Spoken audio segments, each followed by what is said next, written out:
to CNN 10. I'm Carl Azus. I'll be your host for the next 10 minutes of news.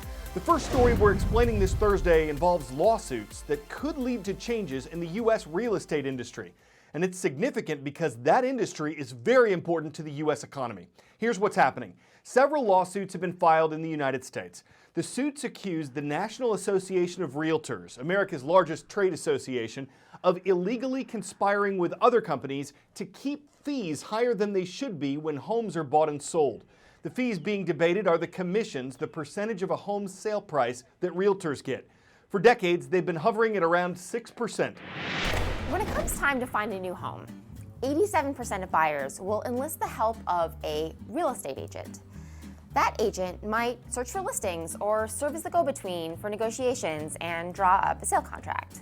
Ultimately, that agent will probably get about 3% of the sale price of the house. For a $500,000 house, that's $15,000, and the seller's agent will get another 3%. So here's the question. Would you pay that much money to real estate agents if you knew you had a choice? That question is at the heart of a class action lawsuit that's challenging the very basis on which the realtor profession rests, the 6% commission. Today, 50% of buyers find their new home online themselves, but many still use agents to close the deal. The lawsuit alleges that the National Association of Realtors, with its 1.3 million members, has colluded to keep commissions high by using something called the multiple listing service. The multiple listing service is like the original Zillow.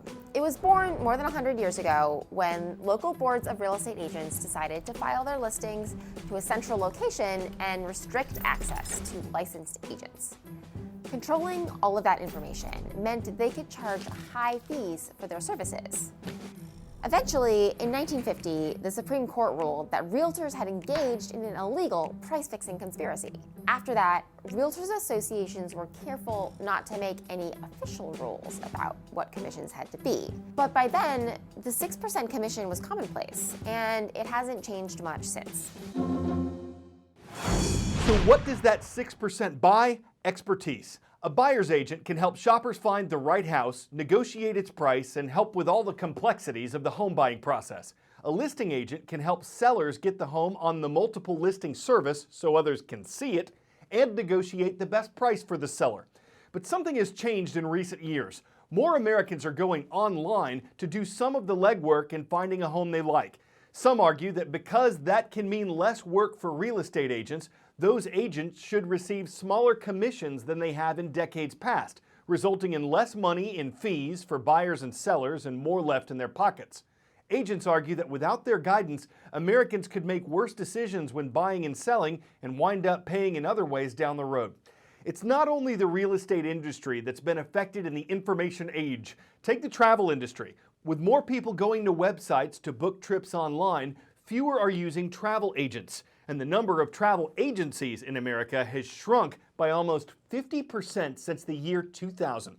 We don't know yet if the new real estate lawsuits could lead to reduced fees in that industry and make it less desirable for realtors to work in. But that's why these cases are being so closely watched around the country. 10-second trivia. In 1934, the Federal Communications Commission replaced what organization? Wireless Telegraph and Signal Company, American Telegraph Company, Federal Radio Commission, or Pony Express? It was the Federal Radio Commission, which had become outdated, that the FCC replaced.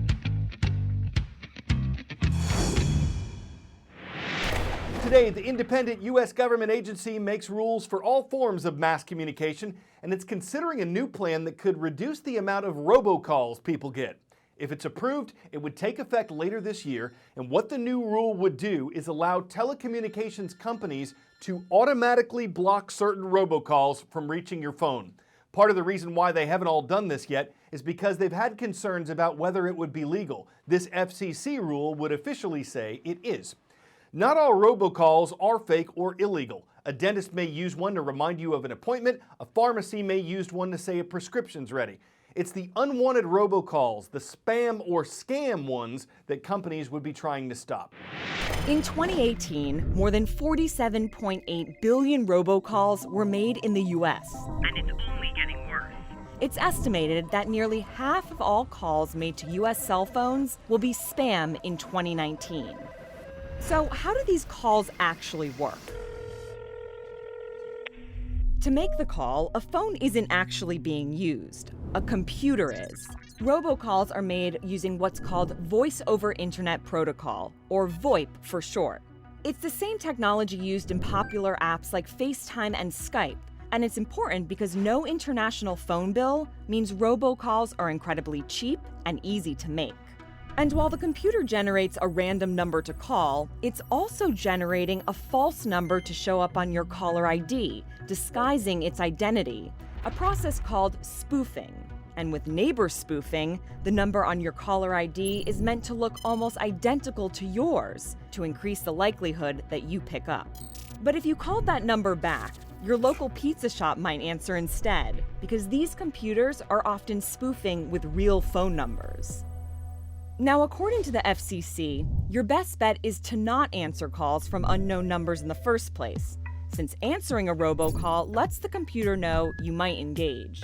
In that case, get ready for even more robocalls now that you're on the hot list. You'll also be prompted to connect with an actual person who will either try to sell you a product, or worse yet, trick you into a scam. To inform you that IRS is filing lawsuit against you. Now, in the United States, the majority of these calls are illegal under the Telephone Consumer Protection Act. But because robocalls can originate from anywhere in the world, it's extremely difficult to enforce the law, though heavy fines have been slapped on robocallers in the past.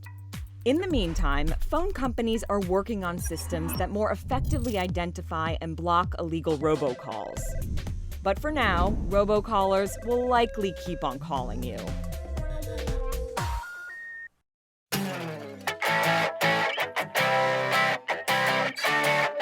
We have a bit of a space odyssey for 10 out of 10 today.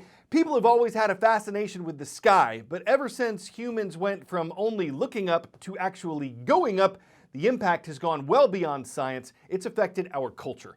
So get ready to blast off on a retrospective of space and its influences on society. I am your father. For decades, space has been the ultimate source material. From music, ground control to Major Tom, to science fiction, Live long and prosper. Image of Sirac. to video games. Yeah. No way this is home. But with the advent of NASA's man in space programs in the late 1950s, came unmistakably space-inspired architecture, pop culture, and trends. But the astronauts do some things you do. In space, they drank Tang. After astronaut John Glenn drank it in orbit, the powdered orange drink was launched into the public's consciousness, despite it having been on grocery shelves for 3 years. Tastes great. The space-age fashion trend of the 60s was popularized by designers like André Courrèges and Paco Rabanne, Rabanne memorably designing the costumes for the 1968 cult film Barbarella, starring Jane Fonda.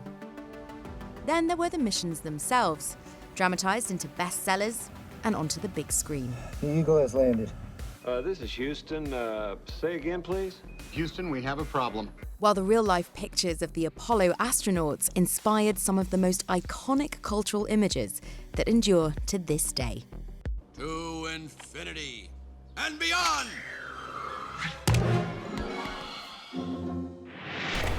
Makes sense that any time a rocket man or woman steps into a pair of moon boots and jetsons off to a galaxy far, far away, it would be the right stuff to barber elevate the imagination up all over the place, generating the kind of buzz that goes light years beyond Andromeda, the known atlas, and making something oddity or alien come right down to Earth.